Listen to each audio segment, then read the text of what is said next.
Olá, pessoas! Mais uma semana do seu Política e Cotidiano. Esse programa que se presta a bater um papo com pessoas que estão atuando ativamente, não só em mandato, mas no contexto político. E é o contexto político que mexe com a sua vida. Meu convidado de hoje, ele é advogado, ele é mestre em Direito Constitucional, detalhe, foi o procurador mais jovem da Assembleia Legislativa do Estado de Goiás. Vamos ter uma história vivida no direito previdenciário, já atendeu um bocado de gente, milita muito nessas questões sociais também. E agora, de repente, na vida dele pintou o quê? A política partidária. Virou presidente estadual de um partido. Ele é Yuri de Castro. E eu te agradeço demais, Yuri, por vir bater esse papo com a gente, até para a gente poder entender toda essa construção, né, de quem é o Yuri de Castro e como é que você, vivendo lá, dentro da Assembleia, mas na parte do direito, começou a enxergar a política ao ponto de se colocar nela agora de uma maneira mais ativa. Então, muito obrigado, seja bem-vindo ao Política e Cotidiano. Obrigado, professor. É uma alegria muito grande fazer parte do programa. Fico extremamente honrado pelo convite. E eu acho que essa provocação em relação à política é mais por observar as necessidades da nossa sociedade como um todo, que às vezes é tão esquecida. Eu venho de uma família que não é da área política. Historicamente, eu fui o primeiro da família a ter ensino médio, fundamental e também curso superior. Uma família mesmo de trabalhadores rurais.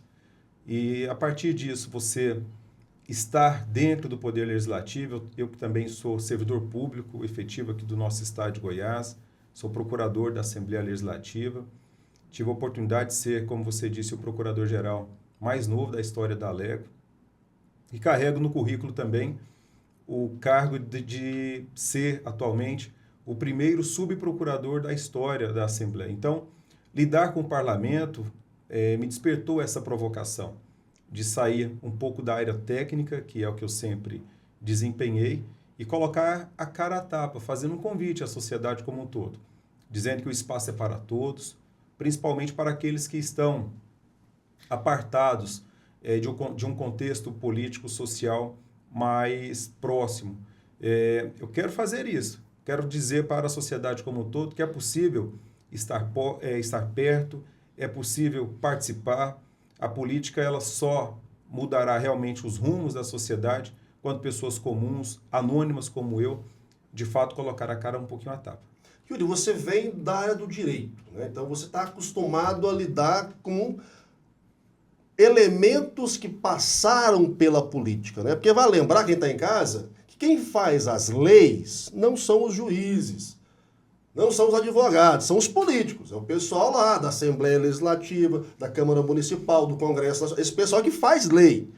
E você teve que trabalhar, né, a maior parte da sua vida até então, recebendo essas leis, entendendo os projetos que tramitavam ali na Assembleia Legislativa, acompanhando tudo que acontece no STF e assim por diante. Até que ponto isso, para você, nessa sua construção de um personagem político, de um ser político, te incomoda? Porque a gente sabe muito bem que no Brasil tem coisa que está na lei, mas não funciona. Como é que a política pode, de fato, melhorar essas questões? Então, a política, eu costumo dizer, e isso é histórico, é o único meio que efetivamente você consegue gerar um resultado efetivo para pessoas que são desconhecidas, pessoas que não convivem com você diariamente.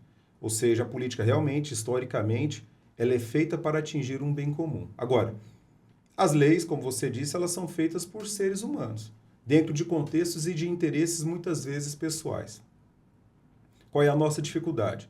Enquanto procurador da Assembleia, analisando o contexto local e o contexto nacional. Saber qual é a efetividade que aquela norma irá provocar para o meio social. O que isso resultará de mudança efetiva para a mãe que agora tem que ir trabalhar, mas não tem uma creche para deixar o seu filho. Ao pai que está prestes a receber o seu salário mínimo, mas não terá dinheiro suficiente para custear um remédio caro para o seu filho que é portador de necessidade especial. Então, eu falo sobre essas vulnerabilidades sociais e pessoais com uma certa proximidade, Porque eu comecei a minha vida profissional advogando justamente em matéria previdenciária. E não há nada que ensine mais na vida do que lidar com as pessoas que estão dentro de um contexto social de necessidade sem amparo do Estado. Eu estou falando de idosos, de pessoas portadoras de necessidades especiais, de mães que são mães de crianças vulneráveis e que elas renunciam à própria existência em razão da filha ou do filho, que necessita 24 horas de um atendimento especial. E quando ela reclama isso, ela não tem um apoio do Estado. Então, eu acho que são várias questões que têm no Iuri despertado inquietações, que é observar realmente a necessidade do povo brasileiro. E se você observar nos últimos anos, nós tivemos 150 bilhões de reais, professor Marcos, em emendas parlamentares. Estou falando isso a nível do Congresso Nacional. Mas eu quero fazer uma provocação agora para a estudante, para a mãe e para o pai. Mudou a sua rua com buraco? Mudou o seu transporte público? Ele continua cheio? Ele continua indigno para você que acorda cedo e vai trabalhar todos os dias? É muito dinheiro. É muito dinheiro que rodou nos últimos 5 anos no Brasil para pouca efetividade. Nós temos ainda pessoas que vivem de cisternas, sendo que o sistema hídrico é um dos que mais tem volume de recursos disponíveis. Então, o sistema de saneamento, tem gente que ainda precisa de fossa. E são pessoas, assim, carentes, que não têm, no fim do mês ou a cada 3 meses, dinheiro sequer para fazer a limpeza da sua própria fossa. Então, é esse tipo de mundo que nós estamos pretendendo para os nossos filhos, para os nossos netos. Nós temos que sair da nossa casinha, Marcos. Estar na posição que eu estou hoje poderia me deixar no anonimato. É muito mais prazeroso. Colocar a cara à tapa é desgostoso. Quem sai do anonimato para entrar na política não sai por prazer, sai por necessidade. Se nós não viermos da faculdade, do setor produtivo em geral, se nós não tivermos a dona de casa, o pedreiro, o ambulante, o MEI, dentro da política, a gente não vai conseguir fazer com que isso mude. Eu tive uma entrevista no programa, Yuri, que eu achei muito bacana a frase do nosso entrevistado, que ele disse que quem não conhece as suas dores não vai ser capaz de carregar o seu fardo. Então, quando você pontua a carência de grande parte da nossa população ainda hoje e a sua proximidade com esse pessoal, já traz essa interpretação. Pô, então o cara conhece a realidade do chão, da rua de terra, né, da falta de eletricidade. E isso, por sua vez, nos leva a um papo, a gente estava batendo de bastidor aqui, e eu já estou falando para a audiência, viu? Aqui o bastidor é bom demais. Se eu pudesse filmar só o bastidor, dava 2 programas. Que vem muito dinheiro do governo, e esse dinheiro parece que não vem acompanhado de uma coisa muito básica, que a dona de casa está nos assistindo agora, o provedor do lar que está nos assistindo agora sabe que tem que ter, que é destinação de recursos. Né? Para onde é que eu vou usar o meu dinheiro? Vou usar com o quê? Vou botar em quê? Vou resolver esse mês qual o problema da minha casa? E o dinheiro do governo vem. Vem do deputado, manda emenda, o senador manda emenda, agora tem os vereadores, agora tem emenda também. Mas você pontuou uma coisa importante, eu quero que você me ajude a refletir com a audiência. Esse dinheiro está indo para onde? Porque muitas vezes a pessoa fica assim, foi pro bolso de alguém. E não é, gente, tá? Não é assim, não. Tem dinheiro que você não tem como botar no seu bolso de jeito nenhum. Porque tem lá toda uma regra, toda uma burocracia que garante isso. Mas essa coisa meio nebulosa, Yuri, de para onde vai? Qual é a efetividade disso? Você trabalha na Assembleia Legislativa, então você vê os deputados lá fazendo essa atuação. Mas e a parte de projeto? Tá claro para a gente para onde é que está indo esse dinheiro? Em que está sendo usado? Então, nós tivemos nos últimos 5 anos 150 bilhões de reais em emendas parlamentares. Emendas PIX, emendas do orçamento secreto. E o que o Tribunal de Contas da União acabou de dizer? Isso eu estou falando no âmbito nacional, no âmbito federal. O Tribunal de Contas ele disse o seguinte, que apenas 14% desses recursos são recursos rastreáveis, ou seja, eu consigo identificar para onde esses recursos foram. O que eu estou dizendo? 86% de 150 bi, o brasileiro não sabe para onde foi, para onde foram. Então, você vê muito esses anúncios. Ah, prefeito tal, eu estou mandando 1 milhão para a sua cidade. Eu estou mandando 10 milhões para a segurança pública. Mas qual é a minha ponderação construtiva? Eu acho que isso é interessante até para o próprio parlamentar. Uhum. Qual é o projeto que você vai destinar um recurso? Onde ele será aplicado? E o que ele mudará a vida do brasileiro? Por que eu estou fazendo essa provocação? Nós não temos planejamento estratégico na destinação do recurso público. Nós não temos. E isso gera um caos absurdo. Eu acho que é de uma ausência de perspicácia do próprio parlamentar muito grande, porque ele tem direito à emenda. O Congresso, os poderes legislativos, eles participam, obviamente, de forma muito ativa da construção da democracia, da modernização do nosso Estado, dos nossos municípios como um todo. Mas, quando ele destina uma verba sem um planejamento estratégico daquele município que vai receber o dinheiro ou do Estado que vai receber o dinheiro, ele está rasgando a sua emenda.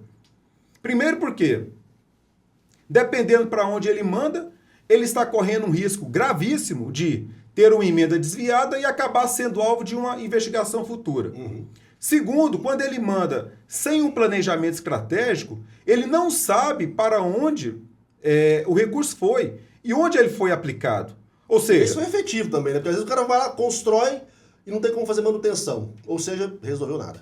Recentemente eu vi um caso interessante. Determinado parlamentar mandou um dinheiro para a compra de uma ambulância. Compraram a ambulância. Só que eu não tinha lá motorista e nem médico. Então, qual é a necessidade dessa ambulância? Ou seja, é um patrimônio público que será deteriorado e mal usado. E sem efetividade para a população. Então, de 150 bilhões, faço uma provocação a você que está nos assistindo agora. O que mudou na sua rua? O que mudou no seu bairro? A saúde pública, você continua sofrendo filas para ter um atendimento mínimo, você não tem um transporte público digno, você não tem uma educação. Olha, nós ainda temos escolas com giz de cera. Enquanto o Brasil discute Lula e Bolsonaro, o mundo está discutindo inteligência artificial para as nossas crianças. Uhum. Nós não temos uma política pública hoje para treinar os nossos jovens em relação à modernização tecnológica que está resultando, obviamente, em um novo tipo de desemprego, que é o desemprego digital. O Brasil não está discutindo isso. Sim. Então, são essas inquietações, professor, que a gente tem que trazer para o jovem. A Universidade Federal de Goiás, o curso dela de inteligência artificial, de tecnologia, foi o mais concorrido da história. Ou seja, foi mais concorrido que o curso de medicina. E enquanto isso, qual é o município de Goiás que está discutindo esse tipo de matéria? A gente tem uma questão bastante importante, Yuri, que os processos eles vão acontecendo em cascata, né? Porque a gente vive muito no Brasil de eleição. Então o povo entende que tem que pensar na política no ano da eleição.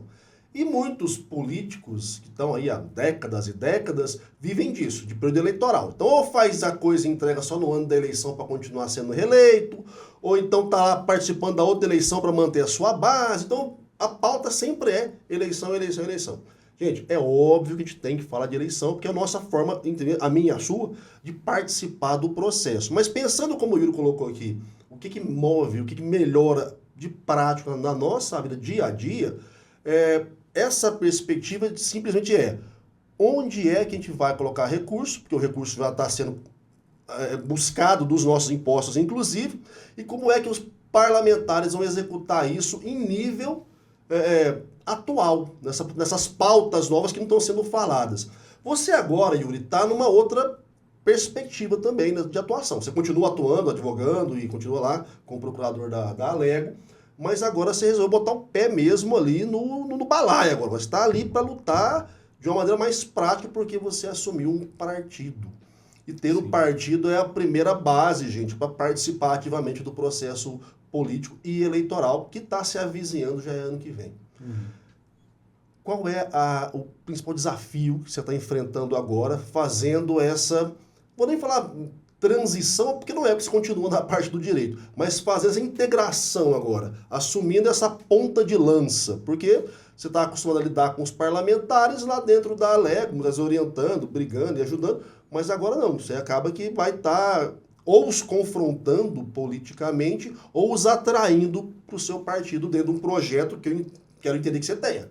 Como é que funciona isso? Então, eu costumo dizer que a minha participação na política vai ser a participação do diálogo, da conversa, da construção.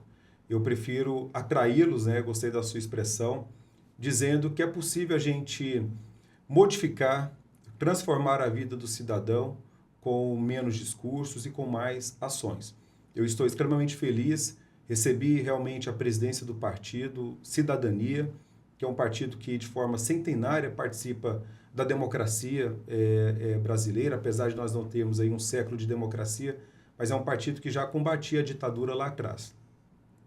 Eu quero agradecer de forma especial também o ex-presidente, o Michel Roriz, que fez toda essa condução para que a gente pudesse assumir a presidência do partido no estado de Goiás. O que eu acho, o que eu penso, qual é a minha visão? A política partidária, os partidos políticos, eles devem assumir um protagonismo que não é um protagonismo apenas de você transformar pessoas em pessoas eleitas. Nós temos uma importância, o Brasil dá aos partidos um protagonismo enorme de você definir rumos da própria sociedade. E isso faz com que você tenha a necessidade de escolher boas pessoas. Yuri, como que a gente faz isso? Gente, você que é trabalhador como eu também sou, eu tenho uma honra muito grande de olhar minha carteira de trabalho, Marcos, e saber que desde os 16 anos ela já está anotada. Uhum. Então, não são todos os políticos que têm carteira de trabalho assinada. Tem uns que nunca viram, inclusive. Tem uns que nunca viram. Por que eu estou te falando isso? Por que eu estou dizendo isso? Porque nós temos que trazer pessoas para a política, para os partidos, pessoas que têm currículo. Eu, para ter acesso ao meu primeiro emprego, ao segundo, ao terceiro, e até hoje, na advocacia, eu sou contratado como? Apresentando o meu currículo. E a sociedade, ela não permite inverter o jogo. A eleição é a hora de você, eleitor, que ficou na fila do ônibus, na fila do hospital, na ausência de vaga para a creche do seu filho, naquele atendimento que um servidor público, por exemplo, ou um político não deram a você de forma respeitosa. É a hora de você cobrar o currículo. É a hora de você cobrar o histórico. Agora, a gente tem que ter essa responsabilidade. Se um político A, B ou C pede o seu voto, gente, peça a ele o histórico, a biografia. O que você fez pela minha região? Porque ele vai pegar o seu voto naquele momento e ele nunca mais vai nem te atender. Porque você só serve para dar a ele um voto. Uhum. Um voto. E um voto, por mais que ele possa ser, em tese, insignificativo, ele é simbólico. E é um voto que muitas vezes, Marcos, define uma eleição. Então é a hora das pessoas comuns, das pessoas anônimas como eu, exigir dos nossos representantes o quê? Você quer me representar? Quero. Apresente o seu currículo. Quem é você? De onde você veio? Você já pisou no chão? No chão de terra mesmo? Você conhece a minha necessidade? Você já andou de ônibus? Você sabe que aquilo ali parece uma lata de sardinha? Enquanto eu vou trabalhar, são pessoas que estão aglomeradas ali sem o mínimo respeito. E quando eu volto é do mesmo jeito. Isso ocorre às vezes de domingo a domingo, às vezes de segunda a sábado. Ou seja, são pessoas que já pisaram no chão. Tem político, eu posso te dizer isso, que não sabe nem amarrar o próprio cadarço. Porque sempre viveram a democracia como se fosse um principado. Uhum. Eu falo que a democracia brasileira, na verdade, ela é uma democracia com reinados. Nós temos diversos políticos que são políticos profissionais. E nós temos feudos até hoje. Feudos até hoje. Até hoje. Quando eu apresentei o meu nome para disputar uma eleição, a primeira pergunta que me fizeram foi: ele é filho de quem? Sou filho de ninguém. Sou filho de uma mãe solo, que para me educar e para cuidar do Yuri, eu sei o sacrifício que ela teve que fazer. Então, é por isso que eu estou aqui, pelas mães solos, pelos pais solos, pelas famílias vulneráveis, pelo filho portador de necessidade Só especial. aproveitando, domingo agora é dia das mães. Fala o nome da sua mãe, manda um abraço pra sua mãe. Minha mãe Gina Helena, que eu amo tanto e eu só estou aqui por causa dela. Quando eu comentei sobre o projeto com ela, a única coisa que ela me pediu foi: coloque o pai de cima à frente do seu projeto. E é isso que eu estou fazendo, Marcos. Se for da vontade de Deus, será um processo construtivo de forma natural. Eu sei quem eu sou. Não estou dizendo que eu sou melhor do que ninguém. Mas eu morava, morei na minha infância no Jardim Tropical, lá em Aparecida de Goiânia, na rua 104, quadra 39, lote 18. Num barracão com 3 cômodos e com 11 pessoas. À minha frente era terra. Eu sei o que é isso. Agora, nós estamos elegendo, escolhendo pessoas que vivem por cima. Enxergam a sociedade dos seus aviões particulares, dos seus jatos particulares, dos seus helicópteros. Mas não conseguem se comunicar efetivamente com a necessidade real da pessoa. E é difícil você se comunicar com uma realidade que não é sua. Como você vai cobrar de um político um projeto, uma política pública alimentar, se ele nunca passou fome? Eu já passei. Como que você vai cobrar uma política pública de transporte público de um político que nunca andou no transporte público? Falta um senso de empatia, um senso de conexão com a camada mais vulnerável da sociedade. Falta essa noção de pertencimento, Yuri. E aí você colocou um elemento importante aqui, até para quem está nos assistindo em casa, pensar. Escolher um representante é, de fato, escolher alguém que vai falar por você, vai brigar por você, vai lutar por você, vai te atender, vai ouvir a sua opinião. Essa é a ideia da representação política num sistema democrático. Então, se vocês não pertencem à mesma realidade, é difícil também depois falar assim, mas o cara vem aqui, pede meu voto e some. Mas você votou por isso. Você não votou em alguém que pertence ao mundo que você pertence. E aí eu acho bacana essa sua fala, da sua história, porque a gente tem que valorizar isso mesmo. A gente não contrata ninguém sem olhar o currículo, é que vota por qualquer motivo, né? E o povo vota por qualquer motivo. Já vi gente falando que votou no fulano porque ele é bonito. Olha só, já ouvi isso. Já vi que votou porque vai arrumar emprego para a filha. Gente, se a pessoa não pertence à sua realidade, dificilmente ela vai te representar. E aí agora você está numa posição de, além de buscar ser o representante de um conjunto da sociedade, Yuri, você tem que montar, enquanto presidente de partido, uma equipe que vai representar outros tantos grupos sociais. Essa atuação agora, à frente do partido, isso vai te demandar uma estratégia brutal, né? Já estão começando a fazer as conversações, porque agora o trem tá feio. Essas comunicações, esses diálogos, eles são diálogos naturais. Agora, eu tenho um projeto pessoal. Como eu disse, eu sou filho de mãe solo. Então, eu tenho um respeito absurdo pela força da mulher brasileira, pela força da mulher goiana. A minha avó, que foi trabalhadora rural, e conseguiu ali, mesmo com as dificuldades dela e do meu avô, todos analfabetos, conseguiram criar 11 filhos. Ainda que em determinado momento a alimentação tenha sido apenas a farinha da mandioca. Mas conseguiram educar, conseguiram criar, conseguiram formar homens e mulheres. Então, meu projeto, basicamente, Marcos, é trazer o estudante, o seu aluno, para a política. É trazer a dona de casa para a política. É trazer a pessoa que está trabalhando agora no sinal, no semáforo, para a política. Eu quero trazer gente. Gente que pisa no chão como a gente. Gente que pisa como eu pisei. Gente que enxerga o cenário e acha que muitas vezes não há uma solução. Eu quero trazer gente que tem esperança de mudança. É por isso e para isso que eu estou entrando na política. Se não for para ser assim, eu nem começo, Marcos. Eu vou cuidar dos meus filhos, da minha família, dos meus negócios privados e particulares. Vou continuar olhando para o meu próprio umbigo. Mas eu acho que há pessoas que são mais sensíveis com algumas coisas. Eu tenho muita sensibilidade com a injustiça, com o desengano, com o esquecimento, com a ausência de você dar a quem coloca você em determinada posição o respeito que ele merece. É por isso que eu estou vindo para cá. Então eu quero conversar com o negro, eu quero conversar com a mulher, Eu quero conversar com todos que efetivamente sustentam a máquina política no nosso Estado, que sustentam a máquina política no nosso Brasil. Não adianta eu ter pessoas necessitando do básico e no espectro político as pessoas tendo tudo. Então, a gente precisa. Olha, nós não temos uma política pública. Eu fiz uma viagem recente. Eu fiquei assim, extremamente feliz com a oportunidade que eu tive. Eu conheci, por exemplo, a Biblioteca de Washington. É a maior biblioteca do mundo. Qual é a nossa aqui no estado de Goiás? Qual é a nossa?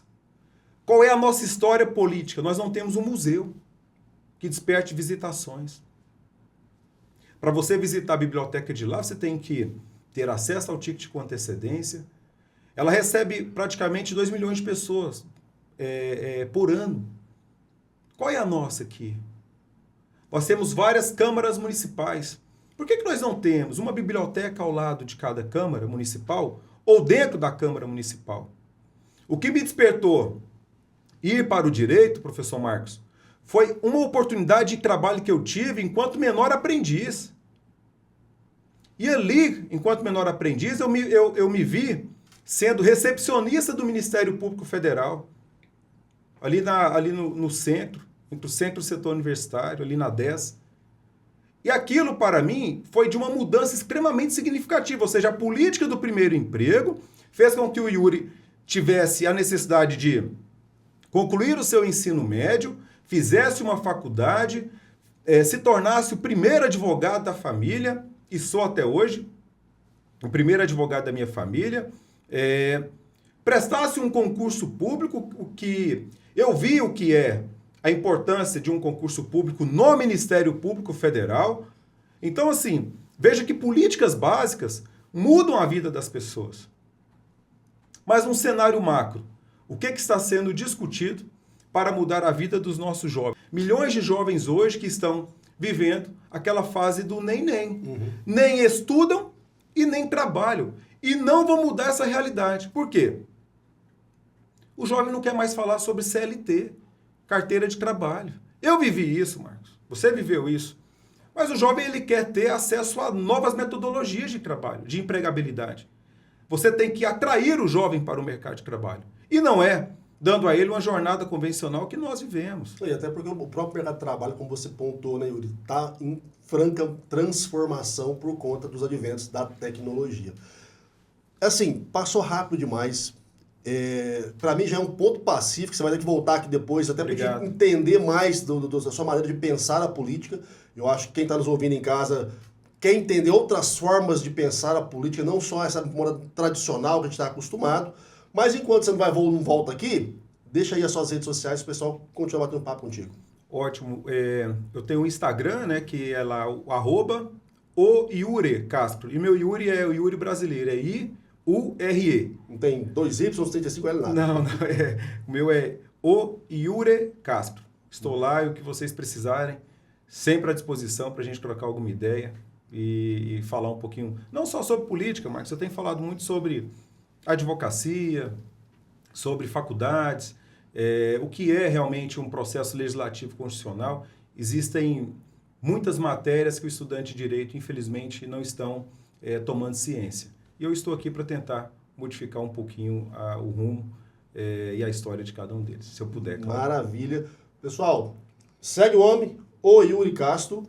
Ele vai voltar, pode ter certeza que tem muita coisa que eu quero perguntar para ele depois também. A você que não está nos assistindo até agora, muito obrigado mais uma vez pela audiência. Eu quero desejar um excelente Dia das Mães para todas as mães que estão nos assistindo. Vou ser muito honesto, a gente ia fazer um programa especial aqui com as mães na política, mas a gente não conseguiu pessoas para vir aqui, porque as agendas estão lotadas, mas a gente vai fazer um programa especial só sobre mães que atuam na política, ok? Segue a gente nas redes sociais, tá lá o nosso @, tem o site, tem notícias fresquinhas todos os dias sobre o que está acontecendo nessa política que mexe com a sua vida e com a minha vida, tá certo? O Yuri veio aqui, trouxe a perspectiva dele, a gente vai ouvir a perspectiva de todo mundo daqui até o ano que vem, entendendo não só o processo eleitoral, mas esse processo político, transformador e formativo que a gente precisa passar para a nossa sociedade. Pessoal, é representação política, tá? Não é só alguém que vai buscar seu voto e subir 4 anos depois para te deixar na mão, tá bom? Muitíssimo obrigado. Semana que vem a gente está de volta aqui.